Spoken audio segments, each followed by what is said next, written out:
Good afternoon, everybody.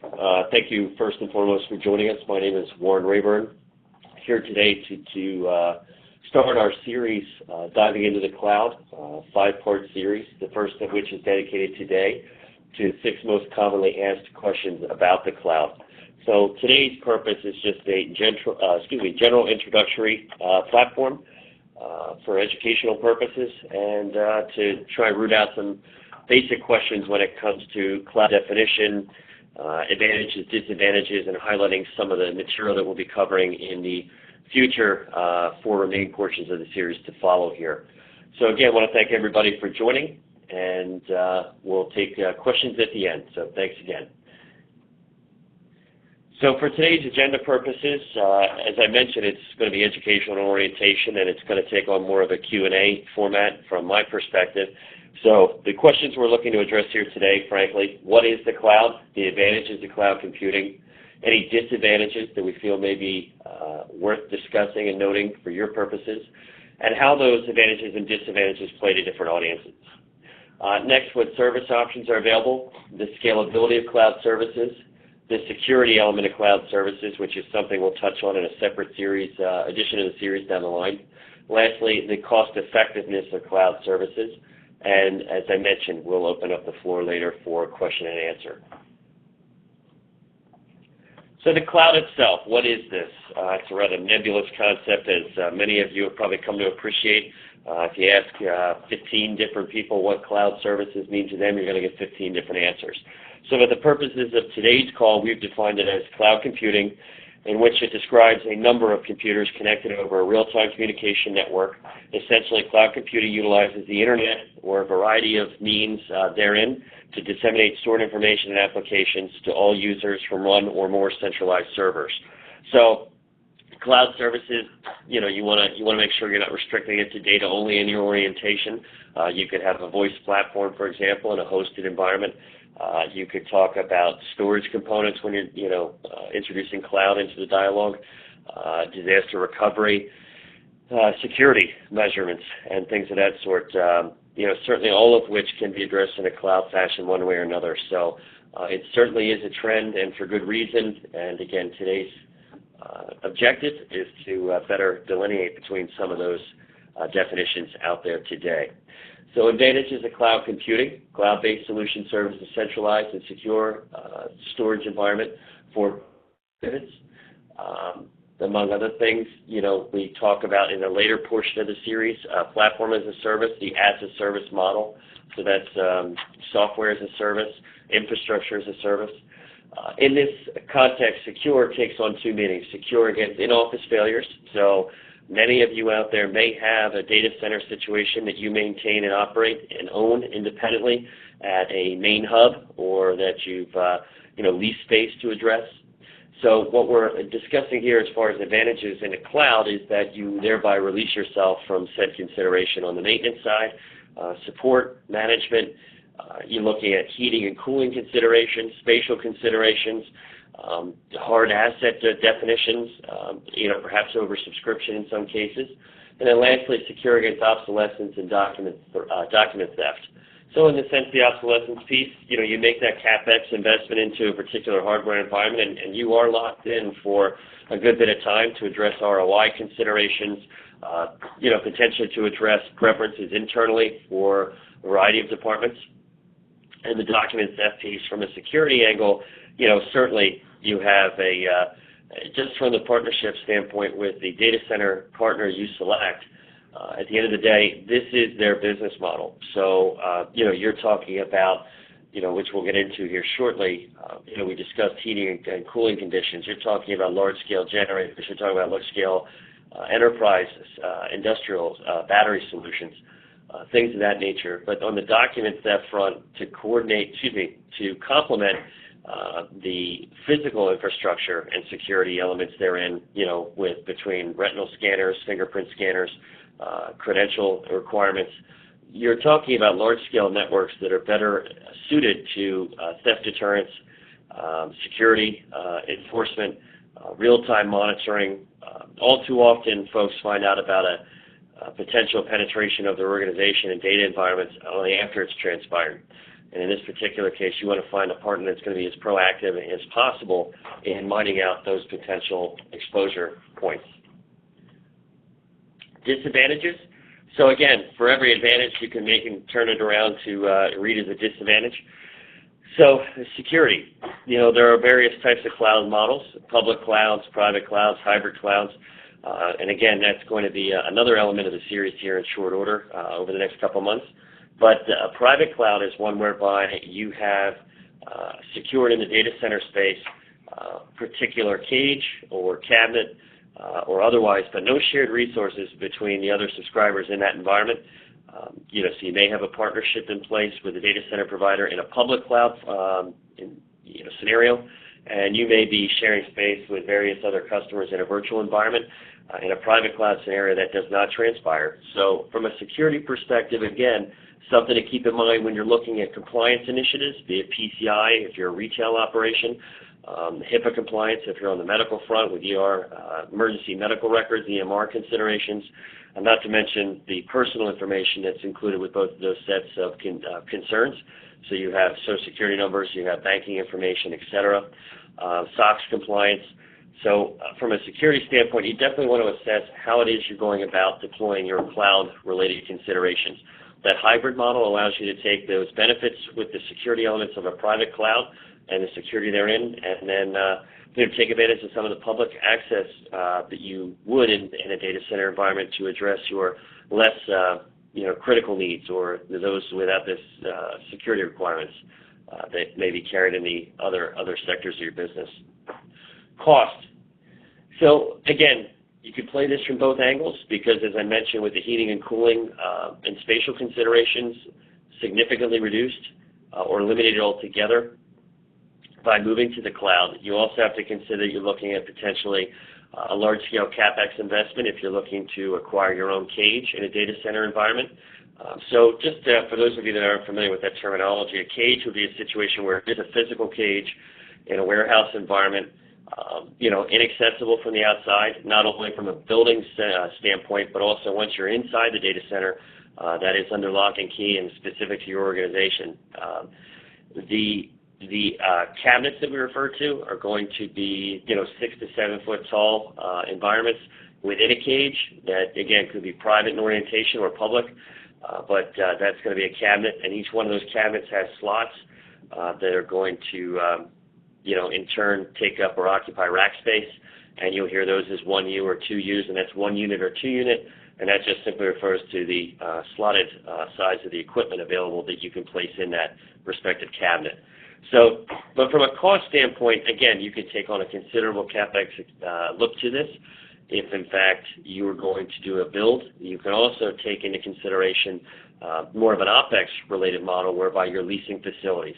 Now, again, as we continue to play the advantage versus disadvantage scenario here out, one of the situations that often comes up when you're talking about that type of scenario is the ability to, basically, in that hybrid sense, break those costs down as well. So the CapEx and the OpEx side of things, you can play to each specific need and then allocate cost accordingly by just simply, verifying what your needs are, tying into the security argument as well. But again, cost is certainly something you're going to want to take a look at. And also, the other piece of this that I would mention is the ability to not pay ahead. We talked about, the private cloud environments or the private data centers that folks often run at corporate headquarters. That's a situation whereby, at this point, once you go into that environment at the cloud level, you minimize, potentially that exposure there. On the downtime or no access to your environment disadvantage front, you're looking at a situation where potentially,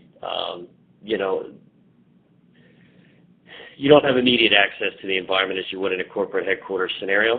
So that's something to consider. There may be a considerable drive. I know of various enterprises that have actually stationed individuals at their respective data centers. The data centers also have disaster recovery functionality available. So there's phone, there's public internet access, there's actual conference rooms, et cetera.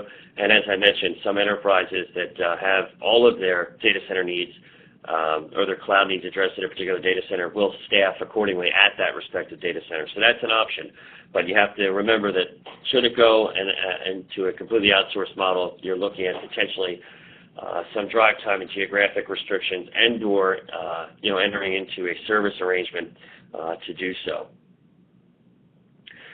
One last piece on that cost element, the side that I wanted to make mention of is the oversubscription element, and just to jump back to that quickly, and that's what I was trying to articulate with the last point, but the oversubscription angle. So in other words, we talked about having a private environment at that, the respective corporate hub. Well, you're not oversubscribing hardware resources at that point, or in the event of an acquisition, how quickly can you turn up or turn down those resources? And again, those are dollars spent. Well, in a cloud scenario, you're only subscribing to what you need at the end of the day. So again, another consideration there I wanted to just further clarify. The proprietary angle of this, again, you may be in a situation where you're sharing space with a number of different end users. That may or may not be a consideration for you depending on, the size and needs of your business.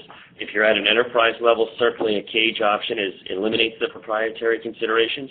But if you're not and you still have that sensitive information, you may want to look at a private cabinet environment or something to that effect, or a mixture where you do your highly sensitive information locally, you back it up to a SAN or a storage area network off-site.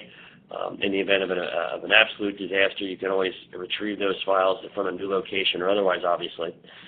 So those are a couple different points of insight as to the proprietary argument. Disadvantage, again, being less control. We talked about the physical elements of this. I think that one of the advantages, frankly, is the remote access and the management controls and the GUI interfaces that are available for your IT staff. In most scenarios, it's a situation where it simulates having direct interaction with the equipment itself. And again, there are various partnerships that are out there that will provide support for you at the end of the day, locally at the data center if need be as well. And lack of support and local access, again, more or less summarizing what we've discussed concerning, going to a off-site environment. And again, I would make the argument that, frankly, it also is a security play in and of itself. So take that lack of support and local access and make that argument against maybe somebody internally. In this day and age, you can never be too content with various levels of access to your infrastructure. And you have one disgruntled employee decide to take out their frustration on a group of servers, network elements or otherwise, and you'll quickly regret not getting that off-site. The next piece that we're going to discuss here is going to be the service options available in the cloud. So as I mentioned, private, public, and hybrid environments. The cloud-based services range from application suites to storage services, infrastructure services, et cetera, which we'll get into here shortly, to spam filtering. It all depends on your business needs and the importance that you place on each one of those from an accessibility standpoint. A private cloud option being defined as one that is restricted to your access alone, and that would be a situation where it's a caged environment. You're going to have private access to that from a connectivity perspective as well, so you're going to be using any number of tunneling mechanisms, hypothetically, over a public internet connection. You can use what's called MPLS, which multiple protocol layer switching. So what that does is it enables you to tag and prioritize your traffic accordingly, so your private data remains at the top of that list as it pertains to bandwidth consumption and otherwise. So a private cloud also can mean that you have one internally where you go to a virtual environment at a corporate hub, and then you back that information up to, say, a private sister cloud environment at a data center. Your public service options in a public cloud scenario, you're looking at a situation with a shared user environment, hypothetically, with your own instance in a virtual scenario. And a public environment allows you to take greater advantage of technology, hardware, and the resources that are purchased across the breadth of users, as opposed to having to procure those resources yourself independently. Hybrid environment, again, is going to be a combination of one of those two options, and you'll find yourself in a lot of situations whereby, software development firms, for example, or otherwise, you have, the private side of that for the development angles that, from a data storage and design storage, you have that, procured through a private cloud scenario. But then you may have public access for exchange and other such materials to mitigate some of the cost.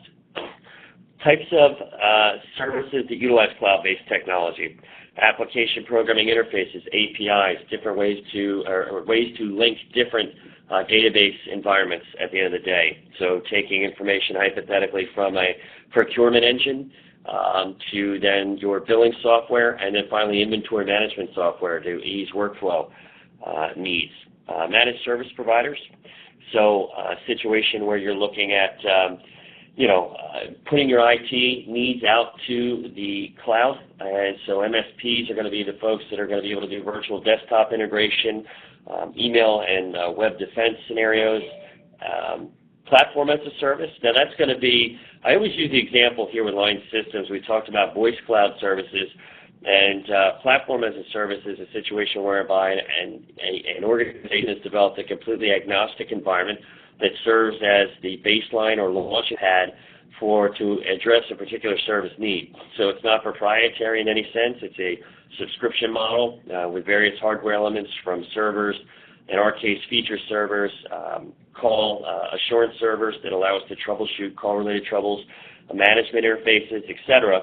And there's a subscription element to it at the end of the day where you pay for licenses, you pay for each component of it, but it takes the responsibility that you bear as far as the development tasks off of your shoulders and allows you to then really play to the strength of your business. And in our case, being a telecommunications firm and evolving into an IP services firm, that was critical.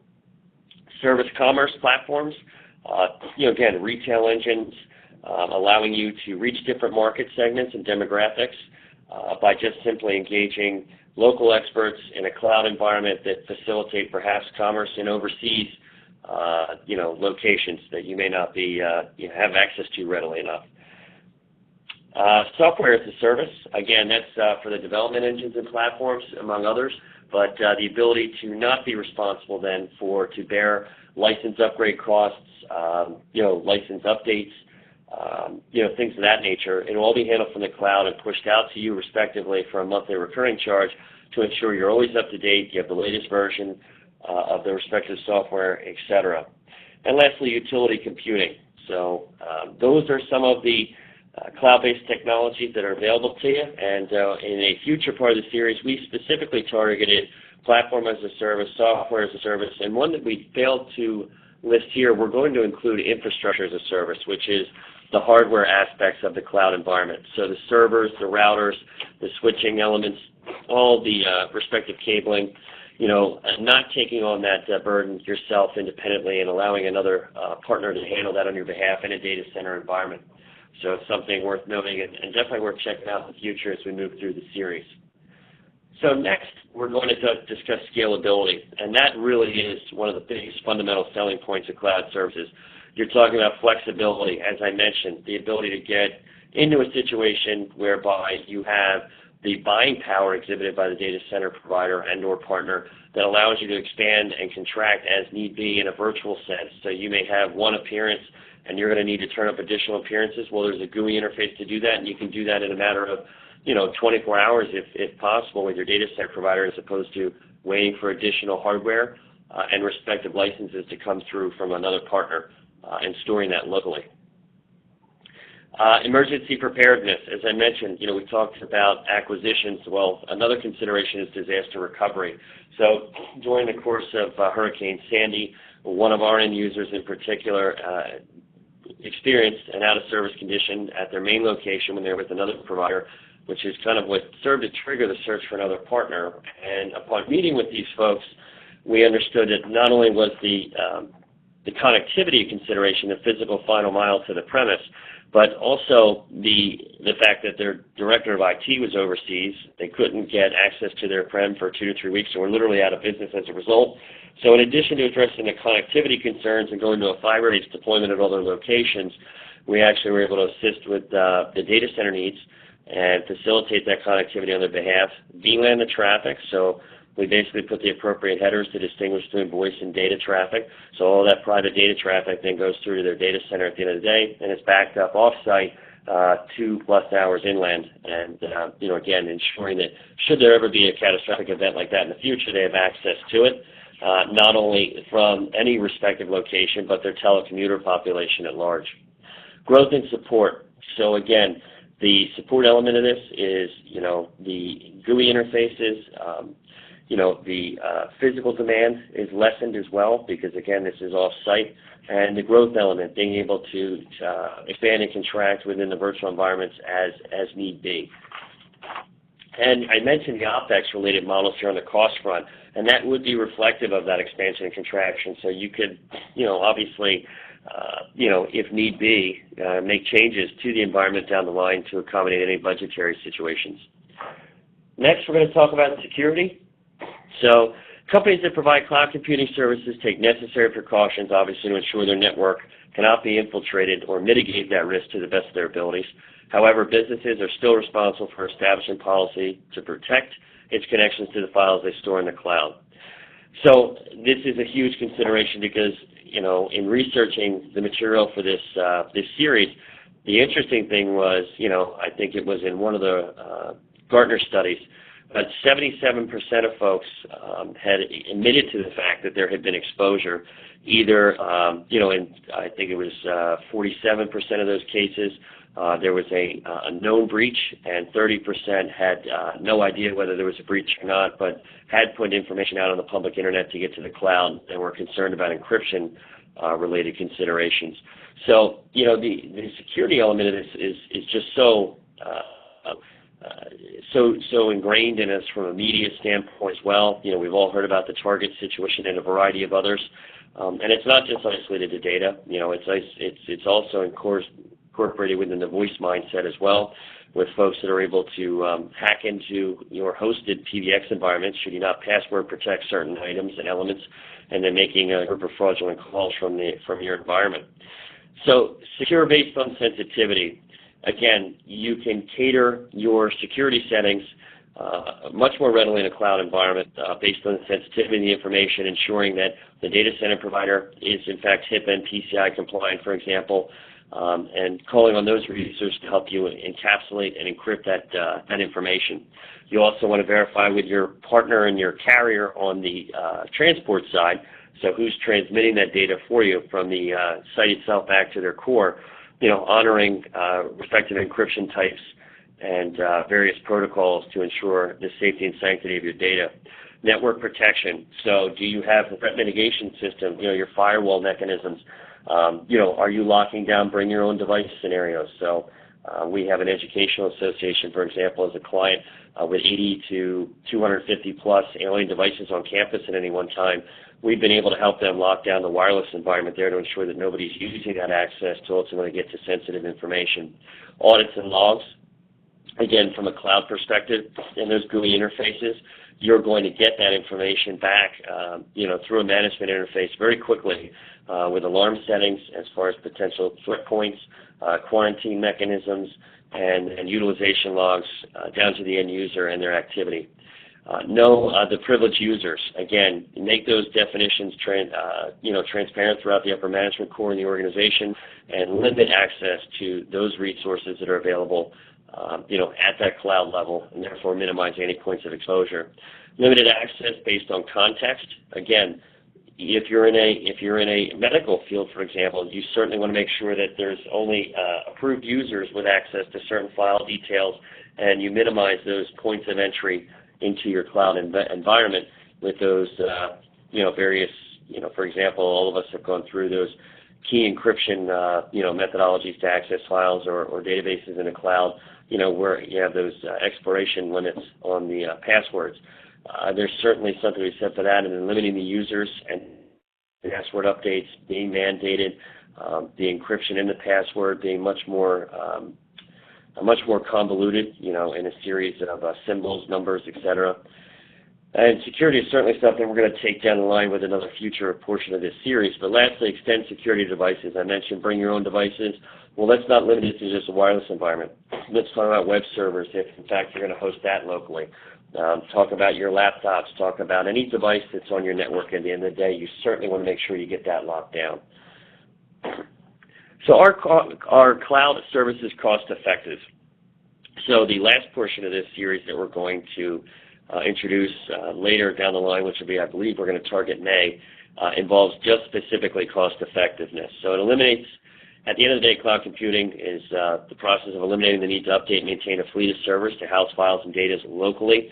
So it can reduce your infrastructure demands, and we talked about infrastructure as a service in the cloud as well.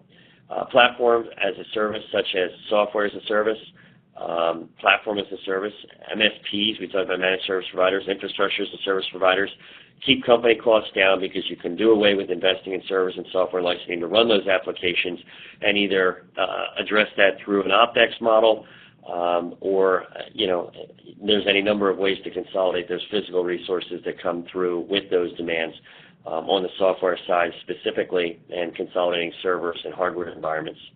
Decreased power and supply requirements. We talked about that earlier in this presentation. We talked about power, space, cooling, etc. All of that goes out to the data center provider if you're keeping it off-site.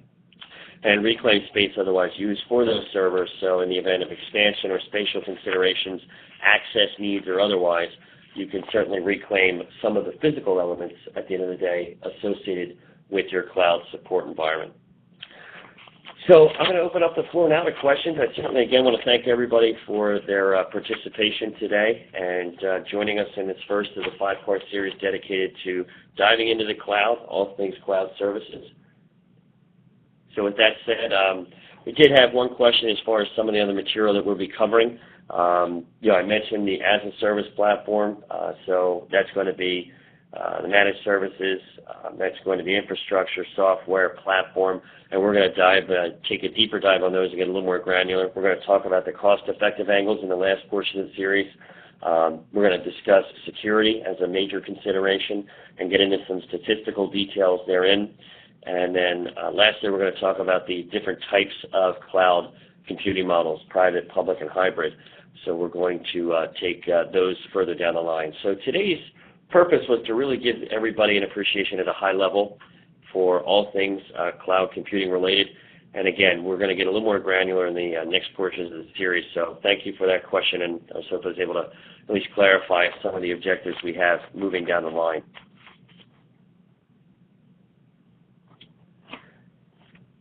So for the time being, it looks like that's going to wrap up the presentation. I don't see anybody else with a further question. So my information is available in the beginning of this presentation, which we posted to our website, www.linesystems.com. You can reach us at info@linesystems.com, or myself personally, Warren@linesystems.com. That's WARREN@LINESYSTEMS.com. And again, we are looking forward to seeing you for February the 25th. It'll be the public, private, or hybrid cloud, and which is right for you and your business. So again, I want to thank everybody for attending today and your participation, and we'll talk to you next month. Thank you very much.